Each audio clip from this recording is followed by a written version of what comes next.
Mancavano pochi minuti alle prime luci dell'alba quando a Jesolo si è consumato l'ennesimo drammatico schianto stradale, quando una Lancia Y condotta da un ragazzo torinese senza patente e con a bordo altri 6 amici della provincia di Treviso, tutti tra i 19 e i 24 anni, si è schiantata contro un mezzo dei rifiuti Veritas impegnato nel consueto svuotamento dei cassonetti. Qui lungo via Equilio ancora visibili le estese tracce di sangue del violentissimo impatto. Un impatto devastante avvenuto a velocità sostenuta durante una manovra di sorpasso dell'auto che arrivava nello stesso senso di marcia e proprio mentre il mezzo dei rifiuti della Veritas era in funzione.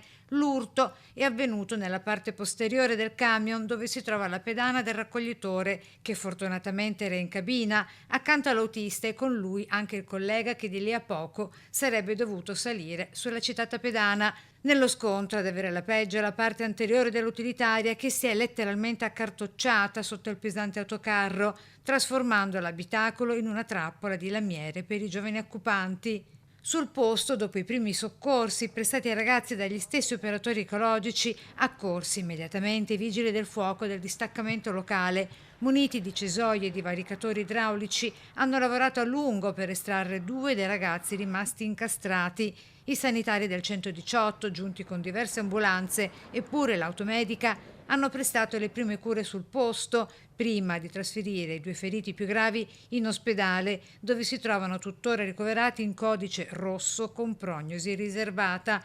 Praticamente illesi, a parte leggere ferite e contusioni giudicate lievi, ma sotto shock gli altri ragazzi e gli operatori ecologici, specie quello scampato per un dettaglio alla morte. Il tutto mentre, con l'arrivo dei carabinieri incaricati delle indagini, il ragazzo che era alla guida senza patente si era allontanato per sfuggire ai controlli, anche se poi è stato rintracciato. Non è stato dunque possibile sottoporlo nell'immediatezza ad alcol test, ma i carabinieri lo sottoporranno al cosiddetto esame sintomatico. La tragedia sfiorata ha riacceso immediatamente la rabbia e la frustrazione dei residenti, stanchi di assistere a continui pericoli sotto le proprie finestre, dicono. Comunque qui guardi, non so se voi è da tanto che siete qua, ma corrono come veramente in modo inverosimile proprio.